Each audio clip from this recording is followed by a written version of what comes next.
To Mount Zion Shabath law reading. This is the Shabath, the Sabbath, the day of rest of the Most High God. We'll be covering Deuteronomy, the fifth chapter, Deuteronomy 5:1. And Moses called to all Israel and said unto them, Hear, O Israel, the statutes and judgments which I speak in your ears this day, that ye may learn them and keep them and do them. So Moses has given us the law, he's given us the judgment, the opinion, the mind, the judgment, the way the Most High God that created everything feels about how we're supposed to conduct ourselves as a nation, as an individual, as a community, as a family of the 12 tribes of Israel. How we're supposed to conduct ourselves.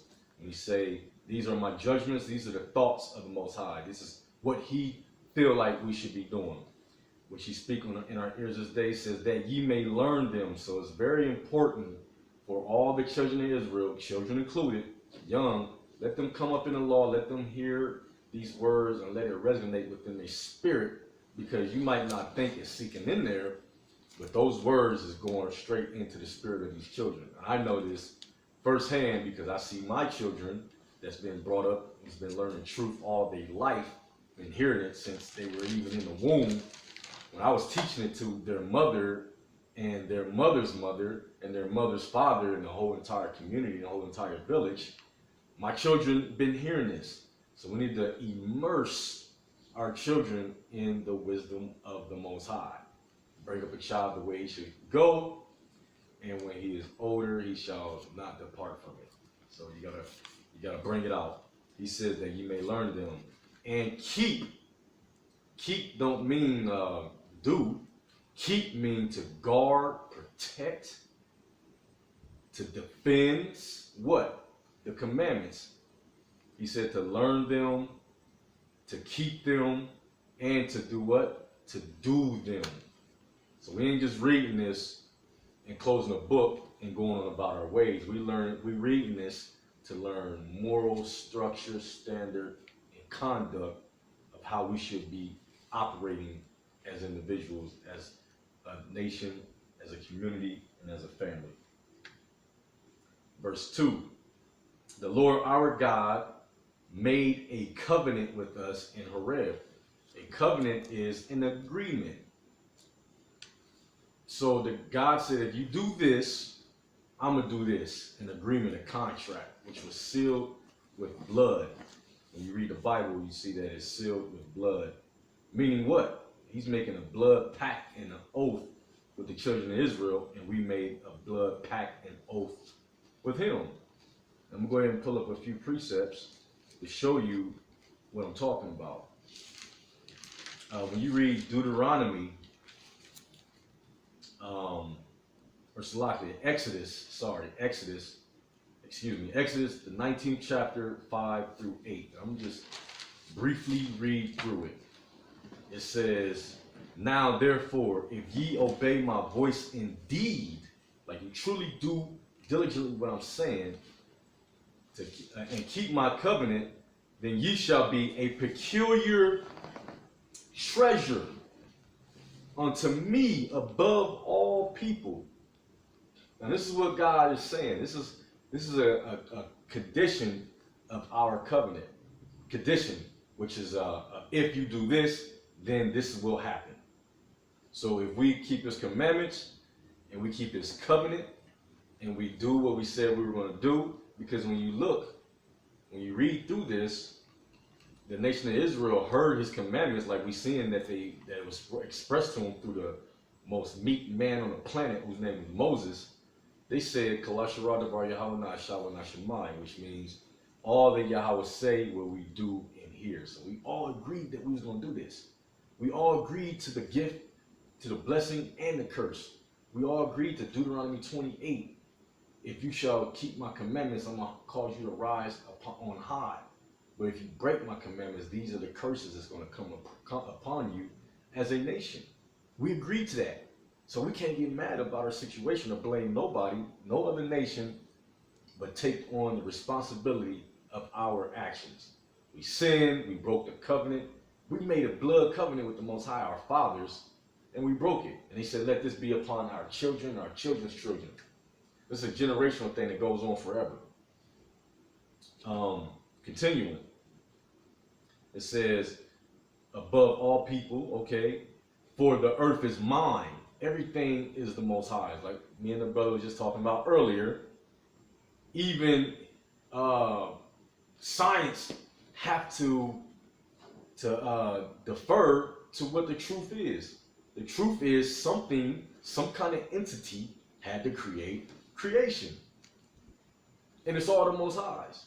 Like he was saying, the science says it's about gases and moisture and this, and that element, this element. Okay, out of nothing, something had to create that gas to even make an explosion, just on a basic level. You cannot have an explosion without something creating the elements and setting the stage for the explosion to even occur, to create anything. 0 plus 0 equals 0. So if there's nothing, then we can't have an explosion. You can't say 0 plus 0 equals 1. It don't work like that. If you have 0, if you have nothing, you have nothing. Okay? Continuing. And ye shall be unto me a kingdom of priests. This is the purpose, the duty and the obligation of all Israelites to be operating at this standard. Somebody has to be the priest of the earth, and God chose us. When you look at Romans, the 9th chapter, starting on 1 down to 5, we brought that the other night, he tells us clearly that that's our duty and obligation. Revelations 1 in 5 and 6, he says, we will rule as kings and priests with Yahushua when he returns. He says we're going to be a kingdom of priests, a holy nation, holy which means consecrated, chosen, set aside for the special purpose of executing the Most High's will. These are the words which thou shalt speak unto the children of Israel, which is Banya Yasha'ala in ancient Hebrew. And Moses called the elders and the people and laid before their faces these words which the Lord commanded him, and all the people, and all the people answered together and said, all that Yahweh has spoken will we do. And Moses returned the words of the people unto Yahweh. When you see all that the Lord has spoken will we do, that means Kalashara, Dabar Yahweh, Na Ashah, Na Shemai. All the Yahweh say will we do in here. We're going to do what he said. That's an agreement. And if you know anything about, what book is that? Numbers, the 30th chapter, he tells you if a man makes an oath, he shall do all that he said he's going to do. All the words that proceed out of his mouth, you got to do it. That's what it says. You got to do what you say you're going to do. The Most High is holding you accountable. So this ain't nothing done away about this. He said this is the covenant. Now he's going to make a new covenant. But that new covenant is going to still be the old covenant. He's just going to give us, we're just going to be in a better position to execute it. And you find that in Jeremiah, the 31st chapter, the 31st verse on down. In Hebrews, the 8th chapter, the 8th verse on down, talks about the new covenant. Why do we need a new covenant? Because we broke the covenant. If we kept this covenant, we wouldn't need a new covenant. Okay? Go to Exodus 24 and 8, and it tells you, remember I mentioned that this covenant we made was sealed. It was written in stone, which means it's unchangeable. And what? It was sealed in blood. When you read Exodus 24 and 8, it says, and Moses took the blood and sprinkled it on the people and said, behold, the blood of the covenant. Exodus 24 and 8, as I made mention to the blood being written, or the covenant being written in stone, and also the Most High sealed it with blood. It is Exodus 24 and 8. And Moses took the blood and sprinkled it on the people, which is Yasha'Allah, Israel, and said, behold, the blood of the covenant which the Lord hath made which the Lord hath made with you concerning all these words.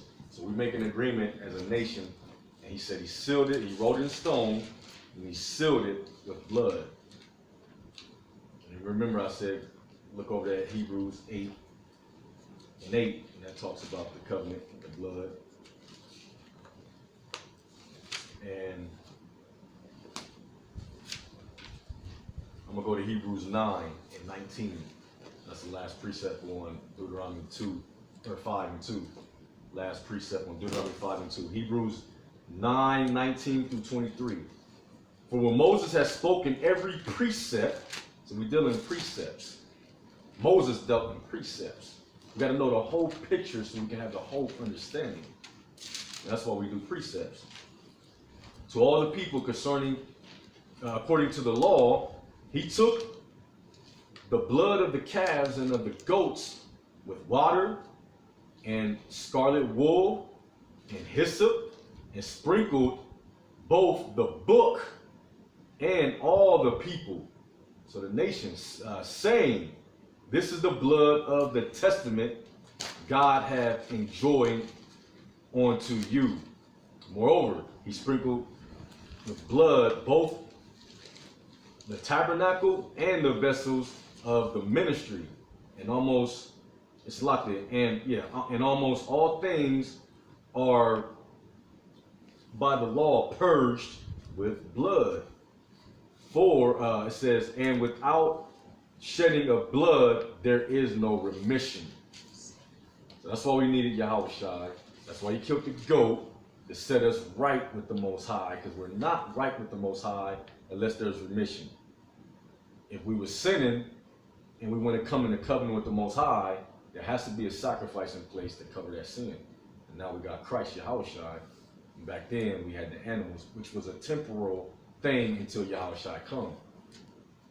See, the goats and the blood and the animals and all that, that wasn't never meant to be anything permanent. Genesis, the 49th chapter, when it goes into Judah, I believe around the 8th verse on down, it talks about how Yahushua, or Shiloh, it's all metaphorical with the wordplay, is going to bind the fold, bind the people back to Yahweh, bind the fold back. So this is prophesied all throughout the so-called Old Testament, Yahushua coming. We could spend 4 hours talking about just that. We in Hebrews 9 and 20. Moving on to 9 and 22. And you precept that with Romans 6:23, when he says the wages of sin is death. So somebody had to die in order to make you right with the Most High again. Nobody died, you gonna die. So you can say I'm gonna reject the Yahushua, that's cool. No problem. That's Romans 6:23. No problem. But guess what? You want to die. You don't want Yahushua to die for you. You don't want to accept and believe the body that the Most High prepared, which was Christ. No problem. You get to pay for it. Because your righteousness is not sufficient when it comes to do with the Most High. He told him, your righteousness is as filthy rags before him. Okay, this is verse 22. It says, verse 23. It was therefore necessary that the patterns of the things in heaven, in the heavens, should be purified with these, but the heavenly things themselves with better sacrifices than these. Going back to Yahushua's sacrifice is better than what Moses was dealing with the bloods and the blood and the goats and the bullocks, so on and so forth. So this is going back to how the blood of the covenant, the blood sealed the covenant. We agreed, he wrote it in stone, and then the blood sealed it. All right, I'm going to get another precept. We're going to go to John, St. John. Let me go here real quick. St. John, the 10th chapter, verse 34, I believe.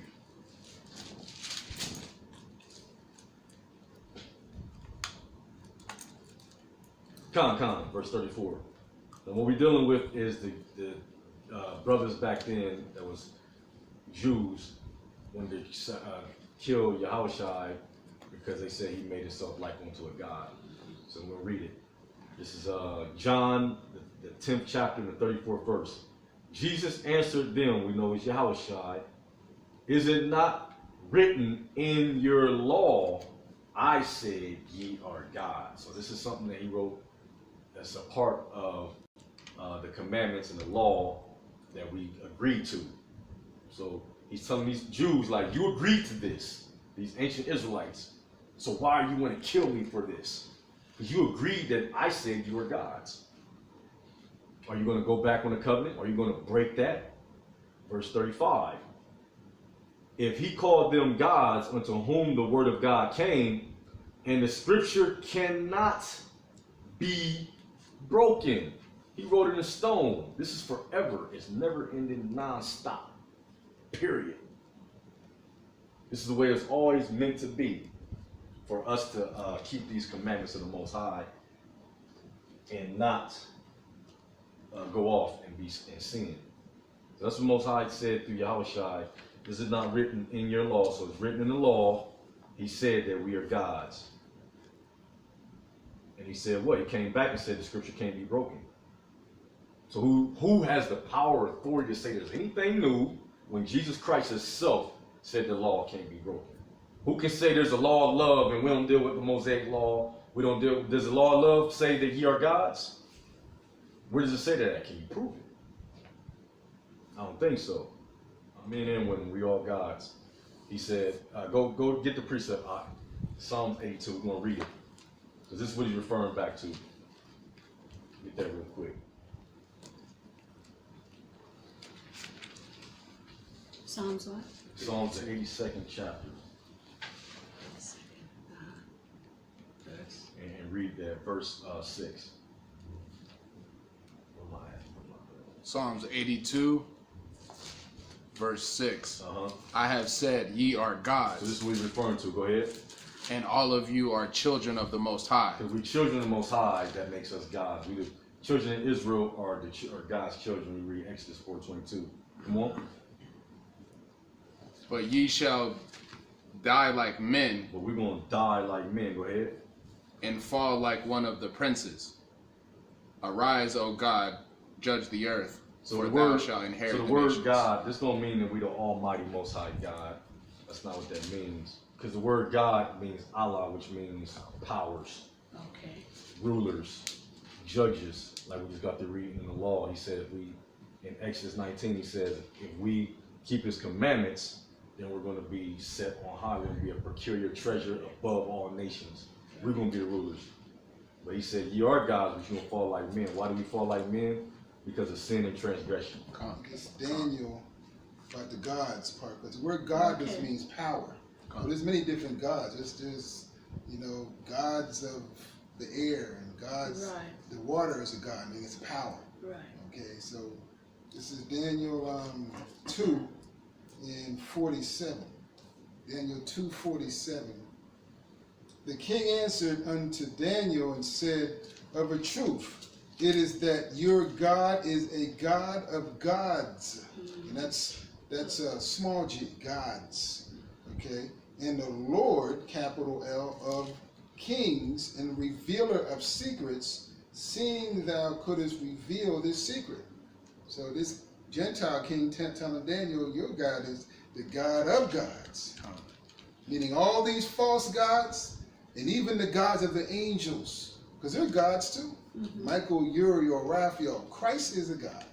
But Yahweh is the God of gods. We're gods. We're just, when God's put into these bodies and we die as men, We can't heal ourselves and all that stuff. Gods can heal themselves. They can get bigger, taller. They can move and not get killed. We die all kind of ways. We die like beasts. Will we ever be in the new kingdom be able to do that? Yes. We did it during Christ's time. All of our time existing as a people, we've already had men that had certain spiritual powers. Yeah. Resurrecting David, Samson. We come from a world of people with spiritual power. Okay? And Christ was the ultimate one. He had all the powers. He's the only one that had it all. different brothers had pieces, and like Samson just had all strength. David had strength, he was wise. Solomon had all the wisdom, but he wasn't strong. So you had different, because to keep us humble. Yes. Christ is the only one who can handle all that. Can you handle having all the power of Yahweh?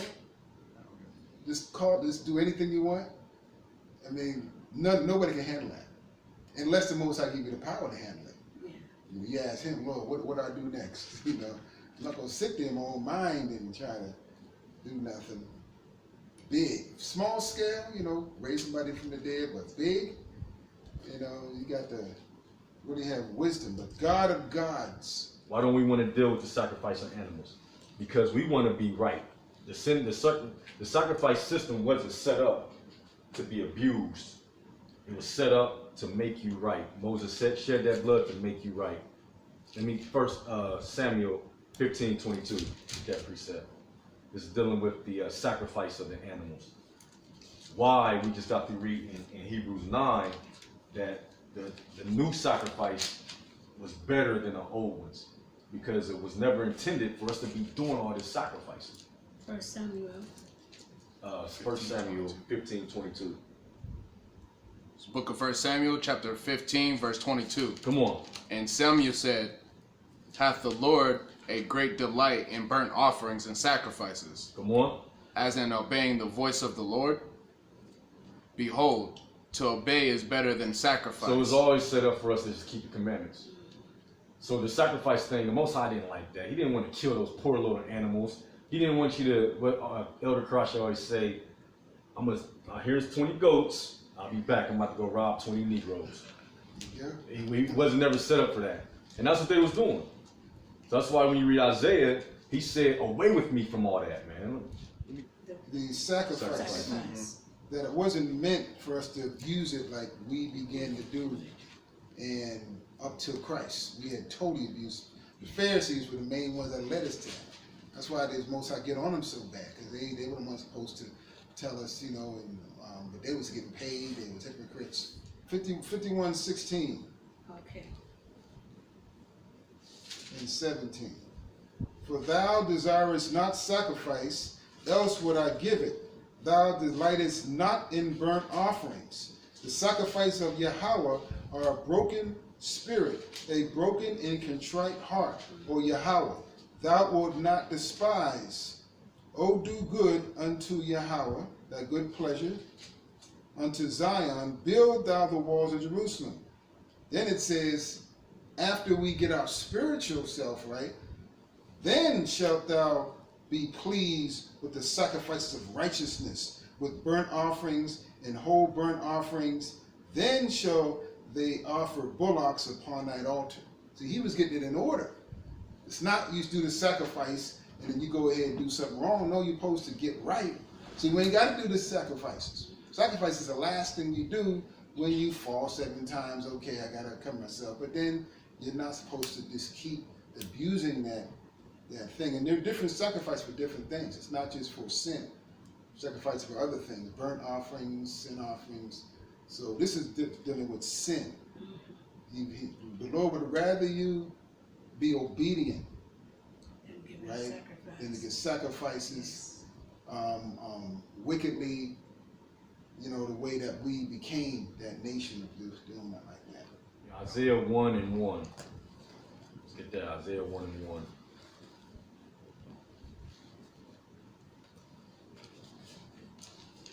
The book of Isaiah, chapter 1, verse 1. Come on. The vision of Isaiah, the son of Amos, which saw concerning Judah and Jerusalem in the days of Uzziah, Jotham, Ahah, and Hezekiah, the king of Judah. Okay, so this is a vision that Isaiah had concerning going into, like you said, the Pharisees was the main ones going off and the people go off under them. He's going straight to the leadership. It's a vision he saw concerning Jerusalem and Judah. This is who this is to.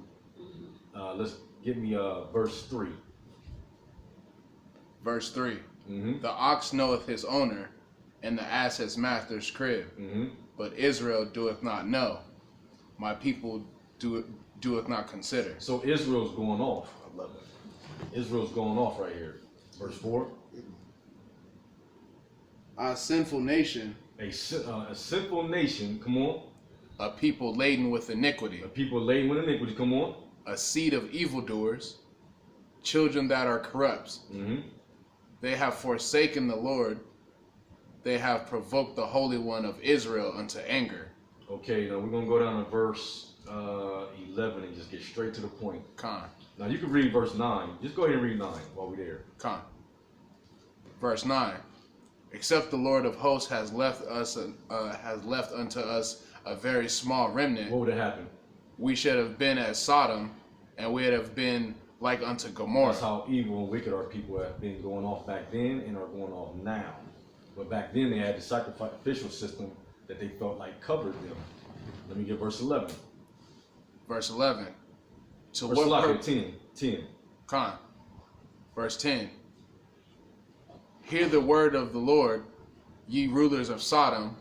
Give ear unto the law of our God, ye people of Gomorrah. That's all he wants us to do is just give ear to the law. Keep the law. Come on. 11. To what purpose is the multitude of your sacrifices unto me? What is the reason for all these sacrifices? Come on. Saith the Lord. Go ahead. I am full of burnt offerings. It's just too much. I don't want all this. Come on. Of rams and the fat of fed beasts, Mm-hmm.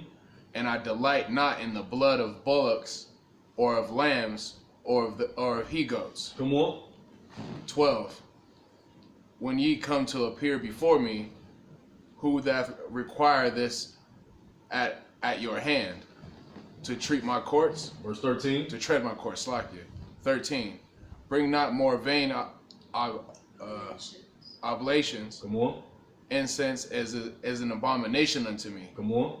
The new moons and the Sabbaths, or calling assemblies, I cannot away with. Come on. It is iniquity, even the soulman's meeting. Read. 14. Your new moons and your appointed feasts of my soul hated. Then are trouble unto me. I am weary to bear them. Read. And when ye spread forth your hands, I will hide my eyes from you. Yeah, when ye make many prayers, I will not hear. Why is that? Your hands are full of blood. Your hands are full of blood because all the sin y'all doing, it has to be a life taking for you not to be taken off the planet. Read verse. This is what he wants. Read verse 16. Con, verse 16. Come on. Wash you, make you clean, put away the evil of your doings from before my eyes. Come on. Cease to do evil. Cease to do evil. That's all he wanted. Just be obedient to the commandments. Evil is breaking the commandments. Sacrificing is to make you back right. That's why when you read verses like Romans 10 and 4, like people get butchered. People butcher that scripture.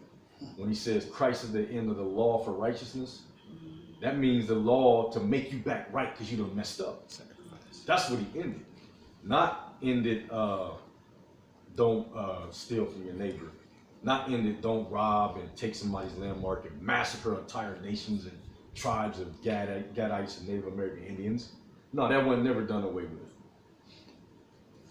What was done away with was the Most High using an animal to make you back right again. That's why brothers like to go to Galatians, they like to go to Romans, that Romans 10 and 4 to try to prove that we ain't got to keep the commandments no more. We got to keep the law. We just go ahead and we got Christ now, and we just keep the law of love, whatever that is. I mean, a homosexual will tell you that they got love. How do we regulate whether or not how they operate love is correct or incorrect? What is love? Christ told you straight up, John 14 and 15, if you love me, keep the commandments. What is love? This is the love of God. If you keep my commandments are not grievous. 1 John 5 and 3. It's just that simple. It's not, you don't need an elaborate breakdown and none of that. It's basic Deuteronomy. And we just did all that to break down verse 5, verse 2. Chapter 5, verse 2. Deuteronomy 5:2. Yeah, we just broke all that. We just broke down the covenant. We just went into detail just on the covenant. What the agreement, the covenant meaning the agreement or contractual agreement we made with God when we said everything he said we're going to do in here. That's all we did. I'm going to give you the precept real quick on that. first one we went to was Exodus 19:5 through 8. So you can put that in your notes. Exodus 15. Exodus. 19:5 through 8. And that went through the condition of the covenant. Okay. We went through Exodus 24 and 8. That's dealing with the blood. He sealed it with the blood. And then we went through Hebrews 9, where it says that Moses spoke unto us by a precept, and without blood, there is no remission, there is no covenant with the Most High, period. Without blood. 9:1. 9:19 through 23. Okay. Now we can read verse 13 with a peace of mind. You have a good understanding. So at Deuteronomy 5. Come, because we're reading the law. This is the law portion. Every Shabath. Ancient Israel, I got documentation on how we used to come together and read the law. Christ came together. Christ came. His custom was to come in the temple on the Sabbath day and read the law. Right. When you read Luke 4:16. So the real Christ ones, the real Mashayakim, then we do what he did. He came in the synagogue, which is the house of worship for the Lord, the chief house, and read the law. There's nothing more spiritual that we can do on Shabbat day than come together and read his law. All right. Verse 3. Deuteronomy 5, right? Come. Deuteronomy 5 and 3. Deuteronomy chapter 5, verse 3. Come on.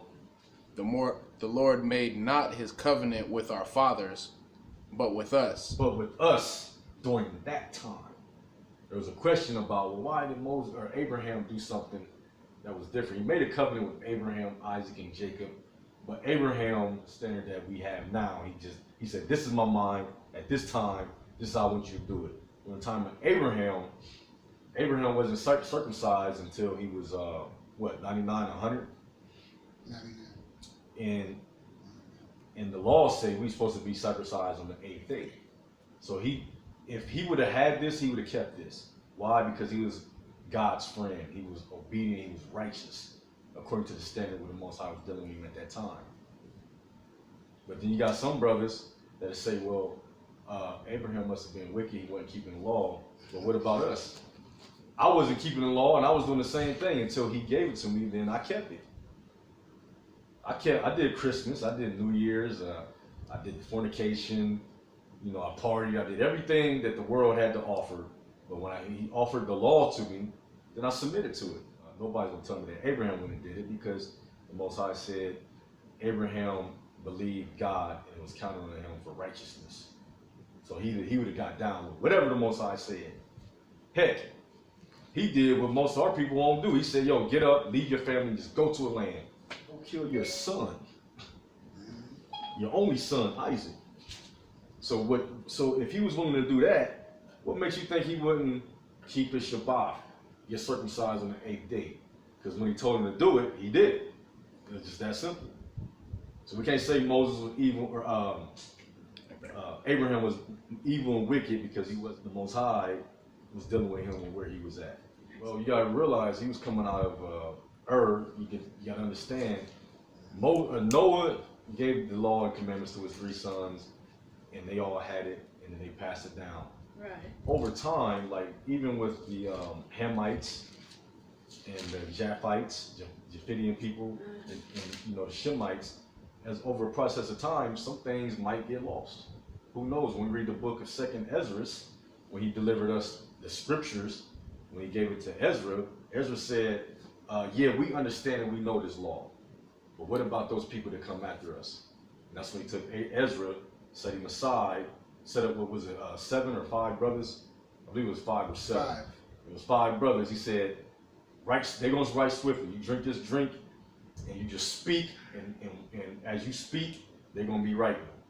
And then he spoke day and night for how long was it? 30 days, 40 days or something 40 like that? days. 40 days, 40 nights. And then It's like Moses. he never stopped. It's He like just Christ, talked the whole time for 40 days, 40 nights. He didn't stop to eat or nothing. But the brothers, they was stopping and rotating and taking shifts, like, all right, your shift, and go do your restroom break or do whatever. Once he took that drink, he just brought it out. And the whole purpose of it was so they can have the record and hold on to it, so that over the process of time, the people don't lose it. Abraham had the law, but it wasn't in the form that later on, how the Lord presented it to Moses and all of that. It was the way we got it now. Whereas since we've been here, the law been floating around. Every nation had it, but were we taught it in the way that we should? We knew a couple of things, but we didn't know a lot of stuff. Now Christ is coming to show us. It's been sitting there all the time, but we never knew to read and see all the stuff that we're supposed to know. But the law been existing. This is Genesis 26:5, because that Abraham, Genesis 26:5, because that Abraham obeyed my voice and kept my charge, my commandments, my statutes, and my laws. You see? So he had them, but he didn't have it all in one day. Just like when we came and learned this knowledge, we didn't know all this in one day. I didn't know all this in two weeks, you know. But we had faith. Abraham didn't know about sacrifice. He may not even know, but he just didn't think it was important. Just like when I grew up, I'd heard about circumcision, but I didn't think it was a law. I thought it was just what people do, some people don't. But now when the Most High woke me up, oh, I heard about circumcision. That's what the Lord wanted us to really do.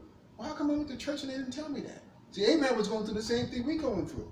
He heard this law amongst his other Hebrew fathers and other nations that had the Bible and had natural law, but it wasn't emphasized as important. Right. Like America doesn't take this Bible seriously. Well, okay, they pick and choose. Oh, no pork then. Well, you can eat if you want to. It's not really a law, but now we know we ain't touching pork. Abraham grew up amongst Chaldeans, Babylonians who had this law, hypocrites with it. They were doing what they want or whatever. It wasn't, the Most High had to raise Israel up to say, this is how I want it done. Okay? Everything, not just what you want to do. America does what they want to do in here. When Ezra, remember, the Babylonians came through and destroyed all of our works and writings and everything, so we didn't have it. So he was speaking to Ezra again, like he spoke to Moses from the beginning. Read 2nd Ezra, the 14th chapter, start at 1. Just read the whole thing. But I'm gonna get straight to the point. I'm gonna zero in on the 17th verse. Or no, I'm gonna zero in on the 20th verse. 20th verse. And it says, behold, Lord, I will go as thou hast commanded me, and reprove the people which are present. See that? Because when you read up above, he just broke it all, everything he gave to Moses, he brought it all back and gave it to Ezra, because we lost it. So he said, okay, I'm gonna go and set everybody straight. You see that? And Ezra, you know, he was dealing rightly. He knew the law. They knew what was going on. They wasn't so far removed like we are. But when you read, continuing, it says, and reprove the people which are present, but they that shall be born afterward, who should admonish them? Thus the world is set in darkness, and they that dwell therein are without light. You see that? So that's why the Most High gave us these records and left us these records, and he brought us back. He brought us back into it. Now, we fell from it. We went into captivity, but the Most High called us back, and the people that's his sheep, they heard his voice, and they coming back. Like Moses, or Abraham, he was his sheep, so when he called him, he got up and was obedient to him. Everything that God told him to do, he went and did it. To the point where he was ready to kill his own kid, sacrifice Isaac, and you know he didn't want to do that. I can't imagine anybody wanting to do that. Prove him. I would never want anything to happen to my little stink butts, man. Never. And my baby was just born. I just met her, and I love her more than I love myself. A million times. I could never imagine nothing happening to them people. It's connection. And the Most High said, imagine how much more I love you if you've been a sinner, love your child the same, like that. See? But that's where I'm coming from as far as the people have to have a record. Now, the Most High dealt with people on different levels, and he dealt with Moses or Abraham. And When he gave it to him, he said, circumcise all your people. He was obedient to it. No questions, no fighting, no arguing, no debate. No, what about the Arabs? Ain't they white? Or ain't they the Edomites? None of that. Just obedience, better than sacrifice. Whatever you say to do, I'm going to do it. And that was 2nd Ezra chapter 14, verse what? 20, but read the whole thing, man. Okay. Because it tells you how he brought back the scripture. They wrote it down. He was writing for 40 days, 40 nights. The brothers wrote swiftly. And then they had the information. He made the covenant with us that day. So now there ain't no excuses. He say don't kill, don't steal, don't murder, be circumcised on the 8th day. Do that. Come on. Even with us, who are all of us here alive today. Come on. 4. And the Lord walked with you face to face in a mount out of the midst of the fire. I stood between the Lord and you at that time, and show you the word of the Lord. Why you do that? For ye were afraid by reason of fire. So everybody always want to come up talking about, well, I don't need the book. I don't need the Bible. That stuff is old. I can just go straight to God and have a relationship with them. Let's precept that real quick and see if that's what people really want. Go to Exodus 20. Let's see if people really want that. Because it amazes me that people even make that stupid statement, man. I don't need the book. I don't need religion. I don't need a man. I don't need none of that. Well, let's see what God's chosen people said about that. Verse 18. You got the 10 Commandments from 1 through 17. Let's see what happened in verse 18. Con. Book of Exodus, chapter 20, verse 18. Come on.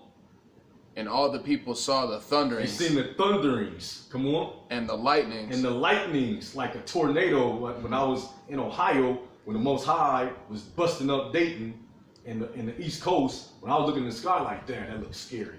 This is what they done with. Come on. And the noise of the trumpet. Come on. And the mountain shooking. Mm-hmm. And the mountain smoking. And the mountain smoking, and what else? And when the people saw it, what they do? They removed and stood afar off. They removed and stood afar off. And that's why they only heard 10 commandments instead of the 600 plus. Because they're like, yo, read.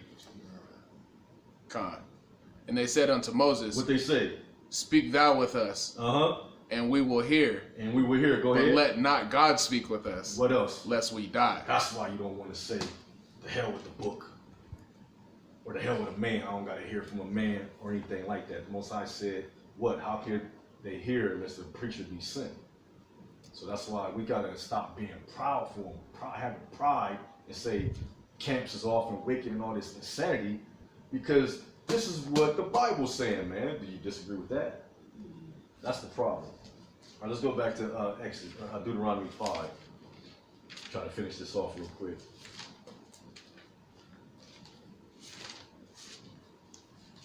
Come, verse 6. We are on verse 6, right? Yeah, verse 6. Come. I am the Lord thy God, which brought thee out of Egypt, or land of Egypt, out of the house of bondage. Come on. Thou shalt have no other gods before me. So this is the first and foremost commandment. When you look at, when you go back to that Matthew 22:34 on down, he says, the 2 great commandments which hang the rest of all the law is love the Lord your God with all your heart, mind, and soul. And the second is like unto it, love your brother, your neighbor as yourself. On these 2 hang the rest of the commandments. So these are the 2 greatest things that we can do is love God with everything. The worst, absolute worst thing we can do is this. Thou shalt have no other gods before me. That means you don't love him with all your heart, mind, and soul, but you got any entity, whether it's that TV, the car outside, the swimming pool, or anything that's an entity that you make a power and you put before the Most High and you give all your energy to. Now you're breaking this, which is the greatest sin you can do is come against God and not love him with all your heart, mind, and soul.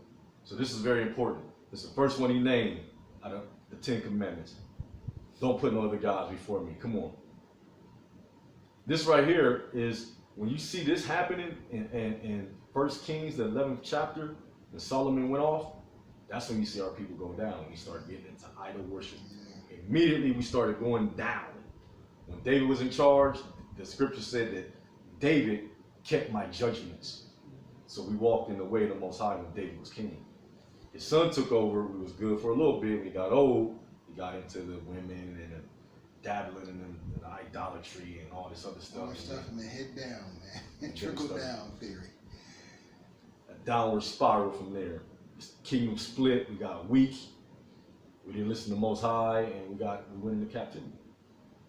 We went against each other, starting with the Assyrian captivity, 722 BC.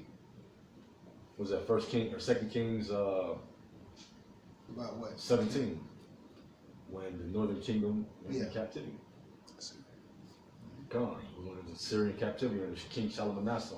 The Assyrians, which is today's Iraqis, the brown ones, took us into captivity, took 10 of our tribes that were north in Israel, from Israel all the way across to Iraq. Okay. And that you can find that in First, 2 Kings, second. 17 chapter. This is the whole chapter.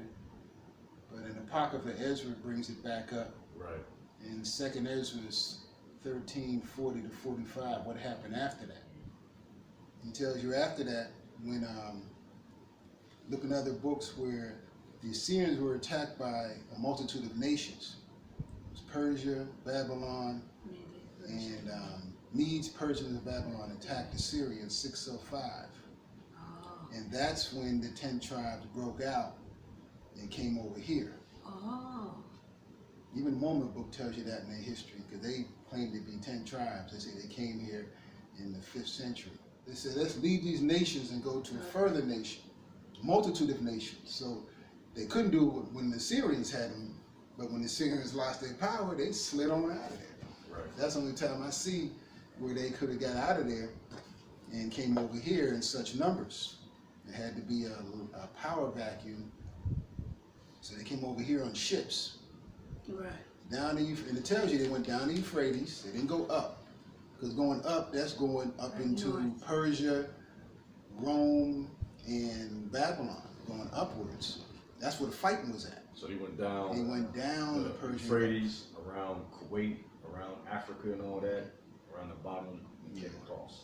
Oh. And it tells you it took a year and a half, and Magellan did that trip. It took him about 2 years. No, who is Magellan? He's some white explorer that came out in the 1400s, and he went around Africa and came, but he came the other way from America, around Africa, and went up in That was India. after the Israelites. Way after. I'm just saying Okay. In that it took him 1500. about the He 1500s. couldn't navigate without a Hebrew either, right? Yeah, so he went around. That's why you go around the top of Africa, the bottom of Africa, Uh-huh. called the Cape of Good Hope. He named it that. Because he wants to act like he did it first, but we did it first, you know. But that's it. I don't want to go on into Okay. the other details, but when you read those, it'll tell you everything I just said. How the Indian Hispanics got to America. They got here in, around, they left 605, so they got here about maybe 602. Just going Backwards in time. they got here. And then you see the Aztec and Mayan history, it kind of starts around that time. Like later on our time, 20 years, 500 years later, when they started building those. And a lot of those kingdoms were like in the AD time. They weren't BC. The kingdoms in of Aztec, Maya, Inca, like 5th century So AD. that when Christ was on the scene, They were over here. He was we here. were here. Yeah. Gone. Wow. That's These why, most of them. like we was talking about earlier, that's why we know those brothers is dealing with spiritual power still. Most High is still amongst us. That's why you see what they call them, the Moya, Yeah, Moya. the Moya They had statues. ancient aliens. You should watch ancient aliens, but keep an open mind, open eye. But go ahead. Yeah, they like to always give everything credit to aliens when they can't explain it. Yeah. Oh, okay. As I've it been comes in to your there. house. How they make these structures, how they set up these structures. It's impossible. We can't even do this with our construction equipment today, but they did it back then. Yeah. You see? A brick, one piece of stone as big as this whole room, and they were building pyramids on it, stacking it up 10 stories. 1,000 guys couldn't do that. We were taller than and stronger, because you got to figure that we didn't have all the chemicals in the air and everything. People were definitely better True. back then. Radiation. No radiation, no chemicals, everything. Everybody was organic then. So they had to be strong. Even if they were this height, they were stronger than us. Any person in that time can be any Olympic, beat Tyson. I mean, they were just stronger, bones, constitution. They were wiser. They weren't distracted. They were just better people. Yeah. Like white men want you to think, oh, we're getting better now.